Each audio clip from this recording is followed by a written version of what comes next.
अस्सलाम वालेकुम। मैं तारक जावेद पंजाब पोल्ट्री एसोसिएशन के यूट्यूब चैनल से आपके सामने हाजिर हूँ। आज 9 मार्च है, पीर है। आज हम बात करेंगे जो जंग फैलाई गई है, जो बिछाई गई है बसात मुसलमानों के खिलाफ, उसके मतलब जंग से पाकिस्तान की पोल्ट्री इंडस्ट्री पे क्या फर्क पड़ेगा, क्या फर्क पड़ा है, और इस सिलसिले में हम बात करेंगे मेजर रिफत साहब से और जानेंगे मौजूदा हालात, चूजे के हालात, मुर्गी के हालात। रात को हसबे मामूल 320 रुपए अनाउंस किया गया रेट। पंजाब पोल्ट्री एसोसिएशन ने एक डिसीजन किया हुआ है कि हम 320 रुपए से रेट कम नहीं करेंगे, अगर बढ़ता है तो बढ़ाने की कोशिश करेंगे, क्योंकि इन दिनों में जो डिमांड है वो जोरों पे है। जितनी मुर्गी 315 पे आनी है उतनी ही 320 पे आनी है, उतनी ही 330 पे आनी है। अगर 300 रुपए रेट कर देंगे तो फिर भी उतनी ही मुर्गी आनी है। डिमांड दस्तूर मौजूद है, लेकिन ओवर प्रोडक्शन है, जिसकी वजह से रेट नहीं बढ़ पा रहा। बहरहाल कल भी मामूल पंजाब पोल्ट्री एसोसिएशन की तरफ से 320 रुपए रेट अनाउंस किया गया था। ब्रायलर फार्मर्स एसोसिएशन की तरफ से 315 रुपए रेट रखा गया। अगर वो 320 कर देते तो फार्मर्स को 5 रुपए का मजीद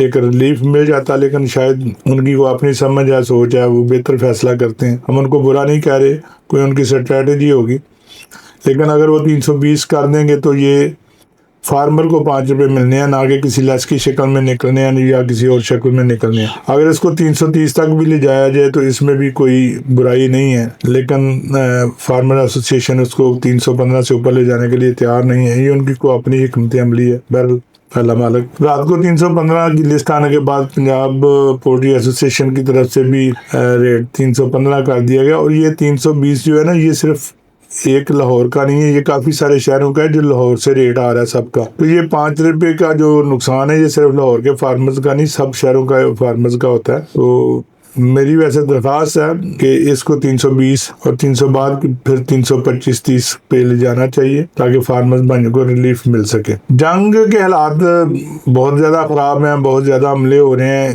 इसराइल और अमेरिका ईरान पे बहुत ज्यादा हमले कर रहा है, तबाही हो रही है वहाँ पे, लेकिन ईरान भी जो है ना वो आगे से बराबर जवाब दे रहा है। ईरानी हमलों के जवाब में जो तबाही होती है उसको मीडिया पे नहीं आने दिया जा रहा, जिस ताकि लोगों को पता ना लगे, लेकिन फिर भी जो खबरें हैं वो निकलती बता देती हैं कि ईरान भी कुछ कम नहीं है और इसराइली और अमेरिकन जो है ना पूरी तरह घबराए हुए हैं। जो खलीजी ममालिक हैं वो भी इसका शिकार हैं। तेल का भी मसला बना हुआ है। 50 रुपये तेल, 50 रुपये का जो इजाफा यकदम हुआ है, उससे फार्मिंग पे भी कास्ट बढ़ेगी। और जो गाड़ियां हैं, सप्लाई वाली गाड़ियां जो दूर दराज से मुर्गी लेके आती हैं, अब लाहौर से एक मजदा गाड़ी अगर बूरे वाला से मुर्गी लेके जाती है तो उसको 8,000 रुपये फी ट्रिप का जो है ना वो फ़र्क पड़ गया। इसमें बड़ी संजीदगी के साथ और बहुत ज़्यादा मैसेजेस आ रहे हैं कि जो सफ़र की लेस है गाड़ियों की, उसमें इजाफा किया जाए। कोई 2 रुपये फ़ी किलो का कह रहा है, कोई 1 रुपये फ़ी किलो का कह रहा है। और इसमें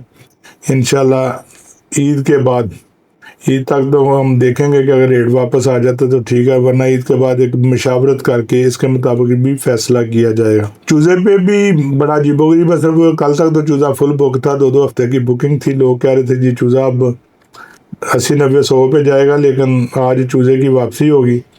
उसकी वजह जंग है या ओवर प्रोडक्शन है या दोनों है, उसका फैसला आप खुद करें। आप लोगों को सब समझ है। आए चलते हैं, अब मेजर रिफत साहब से बात करते हैं, उनसे पूछते हैं क्या चूजे के हालात हैं, क्या मुर्गी के हालात हैं। तो मेजर रिफत साहब एक जानी पहचानी शख्सियत है पोल्ट्री इंडस्ट्री में। हर बंदे को इनके बारे में मुकम्मल तौर पे आगाही है। सच बात पे अड़ जाते हैं, रिटायर्ड फौजी हैं, अड़ना भी चाहिए। जो हक सच की बात है वो खुले ज़हन और खुले दिमाग के साथ करते हैं, किसी लगी लिपि में नहीं रखते। तो आज हम पूछते हैं मेजर साहब से चूजे के मतलब के चूजे की आज पोजीशन जो बनी है। कल तक तो बहुत बुकिंग थी, इधर उधर भी जा रहा था, आज यकदम जो है ना उसका रेट जो रिवाइज किया गया, कम किया गया। तो मेरे साहब मुझे ये बताएं कि चूजे की क्या पोजीशन चल रही है, पिछले दिनों में क्या सुनने को मिल रहा था और आज क्या हुआ है? चूता जी एकदम पिछले 6-7 दिनों से ऊपर जाना शुरू हुआ था और हाई क्रिएट हो गई थी। लग रहा था कि ये 70, 80, 90 तक आसानी से चला जाएगा, लेकिन जो ईरान की जंग है, ईरान की जंग ने जो है वो काफी काम खराब कर दिया। पहले अफगानिस्तान की जंग ने किया, फिर ईरान की जंग ने कैसे किया वो भी बता दें। ईरान की जंग की वजह से पेट्रोल महंगा हो गया। अच्छा, ठीक है, पेट्रोल महंगा होने की वजह से लोग सारे डर गए हैं। उनको पता चल गया कि आगे पता नहीं कैसे हालात बनते हैं। जहरा जी देखें, कल को अगर ये जंग फैल जाती है तो अभी जो लोग चूजा डाल रहे हैं या अभी उसको करेंगे तो उनके लिए तो प्रॉब्लम पैदा होंगी। फिर यह है कि जो पेट्रोल और डीजल की शॉर्टेज की खबरें भी आ रही थी, तो ये इंडस्ट्री जो है ये इसके लिए पेट्रोल और डीजल तो बहुत जरूरी है ना। कंट्रोल शेड जो है वो तो डीजल पेट्रोल के बगैर नहीं चल लेकिन सकते। पेट्रोल डीजल की शॉर्टेज तो नहीं है, कीमतें बढ़ा दी हैं इन्होंने, पता नहीं क्यों बढ़ा दी हैं, क्या स्ट्रेटेजी। ये शॉर्टेज तो कोई नहीं है, जितना मर्जी है। कीमतें भी बढ़ा दी हैं, लेकिन आगे आप देखें ना, अगर जंग का दायरा फैलता है तो कुछ भी हो सकता है ना। एक आप ऊपर का अंदाजा कर सकते हैं ना कि खुदा ना खास्ता ये हो जाए, खुदा ना खास्ता ये हो जाए, तो खतरात तो हैं। आपसे, आपकी बात से जो नतीजा अखज हो रहा है ना, वो ये है कि जंग की वजह से और पेट्रोल की वजह से कीमत जो है ना चूजे की कम हुई है। लेकिन कुछ लोग कह रहे हैं कि क्योंकि ओवर प्रोडक्शन थी पहले ही, वजह तो ये है, और जो ये है दूसरी जो ट्रिक्स इस्तेमाल किए गए थे चूजा का रेट बढ़ाने के लिए, वो 2 4 5 6 दिन ही चलने थे, तो वो समझ नहीं है कि उसकी वजह से चूजे की कीमत कम हुई है। असल वजह क्या है? देखें जी, असल वजह तो मेन मंडी भी आपकी मेन वजह है ना। अगर तैयार माल की कीमतें ऊपर जाएंगी और सही मुस्तहकम रहेंगी तो ये चूजा भी ऊपर जाएगा। तैयार माल बहुत ज्यादा है, ठीक है, और उसमें कमी नहीं आ रही। डिमांड जो है वो भी जिस रफ्तार से डिमांड रोजों में आप तबसरे कर रहे थे या तोक्को कर रहे थे, उस लिहाज से डिमांड बनी नहीं। अरे मेरे साहब, डिमांड यकीन करें बहुत ज्यादा है। मुर्गी बहुत ज्यादा बिक रही है, तवक्को से ज्यादा बिक रही है, पिछले सालों की निस्बत से ज्यादा बिक रही है। लेकिन ओवर प्रोडक्शन जो है ना वो नहीं, किसी सांस नहीं लेने दे रही। डिमांड की बात ना करें। डिमांड, मेरा नहीं ख्याल कि लाहौर में कोई भी गाड़ी जो है ना रात को खाली खड़ी होती हो। सब गाड़ियां भर के आ रही हैं, सब गाड़ियां बिक रही हैं। रमजान का पहला हफ्ता है, पहले हफ्ते में हम ये तोक्को कर रहे थे कि मुर्गी बहुत ज्यादा सेल हो। पहले हफ्ते में इसकी सेल उस रफ्तार से नहीं थी जिस रफ्तार से हम तोक्को कर रहे थे। दूसरे हफ्ते में रफ्तार बढ़ी है, जी जी, मुर्गी बिकना शुरू हुई है। लेकिन देखे पीछे से मुर्गी भी तो बहुत ज्यादा है ना। मेजर साहब, बहुत सालों बाद ना देखें, मैं बड़े अरसे से ज़ाहिर है इंडस्ट्री से भी मुंसलिक हूँ, रेस्टोरेंट से मुंसलिक हूँ, कैटरिंग से मुंसलिक हूँ। तो जो पोजीशन पिछले सालों में होती रही है, पहला अशरा जो है ना, पहले 2 3 दिन मुर्गी बिकती थी, 2 दिन रमज़ान से पहले मुर्गी बिकती थी, रमज़ान शुरू होने के बाद 2 3 दिन मुर्गी बिकती थी। उसके बाद जो सेलें हैं ना वो बहुत कम हो जाती थी, ताकि जो रेस्टोरेंट्स हैं उनकी सेलें भी 60% 70% तक कम हो जाती थी। लेकिन इस दफ़ा बिल्कुल अलहदा से ये देखने को मिला कि रेस्टोरेंट की सेलें भी 10 15 20% से ज़्यादा कम नहीं हुई। जो रिटेल वाली मुर्गी है वो पहले हफ्ते में थोड़ी सी कम हुई है। उसकी वजह बसंत पे जो अखराजात हुए थे या इतनी मुर्गी खाई गई थी वो वजह थी। लेकिन उसके बाद बदस्तूर इसकी सेल जारी है, इसमें कोई कमी नहीं है। हमारी तवक्को से ज़्यादा फरोख्त हो रही है, लेकिन ओवर प्रोडक्शन की वजह से शायद जो है ना रेट नहीं बढ़ पा रहा।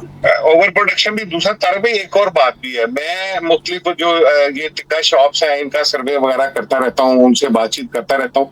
जब कीमत एक महसूस हद से ऊपर जाती है जी। तो फिर वो उसकी खरीदारी थोड़ी कम हो जाती है। ये बड़ा फैक्टर लोगों ने देखने में आया कि एक महसूस रेट जो है वो उससे ऊपर जब जाती है तो फिर वो नहीं मेरे साहब, यहाँ मैं आपसे इख्तलाफ करूंगा। जब मुर्गी सस्ती होती है तो तब रेस्टोरेंट्स की जो सेल्स हैं वो कम होती हैं। जैसे ही मुर्गी का रेट बूस्ट करता है, यकीन करें रेस्टोरेंट की सेलें बढ़ जाती हैं। फिर तब जो फ्रेश चिकन है वो बिकना बंद हो जाता है, वो कम हो जाता है। लेकिन जब मुर्गी जैसे ही सस्ती होती है, आम दुकानों पे स्लेटें लगती हैं, तो रेस्टोरेंट की सेलें भी कम हो जाती हैं। नहीं, फिर तो मुर्गी का रेट बहुत ऊपर कर देना चाहिए ताकि ज्यादा बिके। लेकिन ऑन ग्राउंड मेरे ख्याल में ऐसा नहीं हो। ऑन ग्राउंड जितना आपका रेट कम होगा उतनी ज्यादा सेल होगा। मैं अपने जाती बात बताता हूं। देखिए, असल में रेस्टोरेंट्स वाले सेलें अपने रेट्स कम नहीं करते। बिलाशुबा मैं मीटर्स को ऑन करता हूँ, लेकिन हम तो रोजाना के रेट से या हफ्ते के रेट से कमी बेशी करते रहते हैं। लेकिन 99.9% रेस्टोरेंट्स मुर्गी सस्ती होने के बावजूद कीमतें कम नहीं करते। मैंने आपको ये बताया कि जब मुर्गी सस्ती होती है, दुकानों पे स्लेटें सस्ते रेट की लगती हैं, तो तब लोग फ्रेश जो चिकन है ना वो ज़्यादा खरीदना पसंद करते हैं, और उन दिनों में रेस्टोरेंट्स की जो सेल्स है वो कम हो जाती हैं। जब मुर्गी की स्लेटें रेट बढ़ा के लगाती हैं, महंगी होती है, तो तब जो है ना लोग वो मुर्गी लेनी नहीं पसंद करते। तब फिर वो रेस्टोरेंट पे चले जाते हैं, वहाँ से लेते हैं। तो रेस्टोरेंट की सेल्स तब बढ़ती है जब मुर्गी बाहर महंगी हो। जो देखें रेट उस वक्त बढ़ता है जब परचून सेल ज्यादा हो। चून सेल तो देखिए आम आम आम आदमी ने मुर्गी खरीदी है तो परचून सेल ज्यादा होगी। सर वो रेट आप पोल्ट्री फार्म के रेट की बात कर रहे हैं, मैं सेल की बात कर रहा हूँ। रेस्टोरेंट पे और दुकानों पे रेट तो जाहिर है जब भी बढ़ेगा, जब सेल ज्यादा होगी, डिमांड ज्यादा होगी, पीछे उतनी प्रोडक्शन नहीं होगी तो रेट बढ़ेगा। लेकिन इस दफा हो ये रहा कि इतनी डिमांड होने के बावजूद प्रोडक्शन इतनी ज्यादा है कि मुर्गी वाफर है, जितनी को चाह है उसको मिल रही है, उस वजह से रेट नहीं बढ़ पा रहा। अब पंजाब पोल्ट्री एसोसिएशन तो 3-4 दिन से 320 रुपये पे अड़ी हुई है। बेशक BF का रेट 315 आ रहा है, ठीक है, हम भी 315 कर देते हैं लिस्ट आने के बाद। लेस 320 पे भी उतनी चलनी है, 315 पे भी उतनी चलती हैं, क्योंकि ये डिमांड के दिन है, ये ईद तक मुर्गी बिकनी है, रेट जो भी हो। तो इस बारे में आप बताएं कि क्या फार्मर्स को इससे रिलीफ मिलेगा या क्या होगा? मैं आपकी बात समझा नहीं हूँ, क्या फार्मर क्या? मुर्गी के रेट में मुख्तलिफ फैक्टर जो है ना वो होते हैं, और हर वक्त फैक्टर मुख्तलिफ होता है, एक फैक्टर हर वक्त काम नहीं करता। अब जो 5-6-7 दिन है, इन दिनों में मुर्गी बिकनी ही बिकनी है, और जितनी बिकनी है अगर उससे 10-20-30 रुपये महंगी हो जाए तब भी उतनी ही बिकनी है, अगर इसको 20-30 रुपये कम कर दीजिए फिर भी उतनी ही बिकनी है। तो क्या इन दिनों में फार्मर्स को रिलीफ देने के लिए कोई रेट में बेहतरी करनी चाहिए या नहीं करनी चाहिए? देखिए जी, रेट में बेहतरी तो करनी चाहिए, लेकिन रेट में बेहतरी का फायदा तो उस वक्त होगा ना जब आप की लेस कम चले। जब आप रेट में 5 रुपए बढ़ा के और 20 रुपए लेस कर देंगे तो उसमें तो आज फार्मर का तो कोई फायदा नहीं। इस वक्त जो आप लेस फिर इस तरह करें ना, आप फिर इस तरह करेंगे, फिर रेट ऐसा रखें कि आम आदमी जो है जो एक मुर्गी खरीदने जाए वो कहे यार ये रेट मुनासिब है, मैं 2 ले लेता हूँ। मेरे साहब 315 पे भी उतनी ही लेस होनी है, 300 पे भी उतनी ही होनी है, और 330 पे भी उतनी ही होनी है। आप बताएं कि क्या करना चाहिए? तारिक भाई 300 आप 315 और 330 करके देख लें। जो ही आप रेट बढ़ाते हैं तो वो लेस जो है वो जो आप नीचे बंदे हैं वो उस हिसाब से लेस को भी बढ़ा देते हैं। लेकिन फार्मूला तो उन्होंने जो रखा आप देखें ना, जिस इलाके में सबसे कम मुर्गी रेट मिलता है उस हिसाब से ये लाहौर की सफर लेस निकाल के फार्मूला लगा देते हैं। मेरा जो मतलब है ना वो अभी पूरी तरह आप समझे नहीं मुकम्मल। मैं कह रहा हूँ कि ये ईद तक जो दिन चल रहे हैं इसमें डिमांड उतनी ही रहनी है, खा रेट 330 हो, और लेस भी उतनी ही रहनी है, खा 315 हो, खा 300 हो। तो अगर लेस भी उतनी ही रहनी है तो फार्मर्स को नुकसान होगा ज़ाहिर। तो क्या उसको रेट बढ़ा के उसको कोई रिलीफ देना चाहिए? रेट दो काम करने चाहिए। जी जी, एक तो फार्मर को थोड़ा सा अपने आप को स्ट्रॉन्ग करना चाहिए, ठीक है, उसको ध्यान से बेचनी चाहिए, उसको लेस नहीं देनी चाहिए क्योंकि डिमांड के दिन है, ठीक है। इसमें मुर्गी तो बिकनी है, इसमें फार्मर मजबूत होगा तो रेट का फायदा है। अगर फार्मर जो है वो मजबूत नहीं होगा तो रेट का फायदा उसको नहीं पहुंच सकता। ये फार्मर को थोड़ा सा मजबूत होना चाहिए और फार्मर को मुनासिब लेस देकर अपना माल उठवाना चाहिए। फार्मर को मजबूत कौन करेगा? फार्मर को मजबूत आप लोग करेंगे, आप तो उसको थोड़ी हम तो हमेशा करने की कोशिश करते हैं, हमें तो उल्टा फार्मर दुश्मन बना दिया जाता है।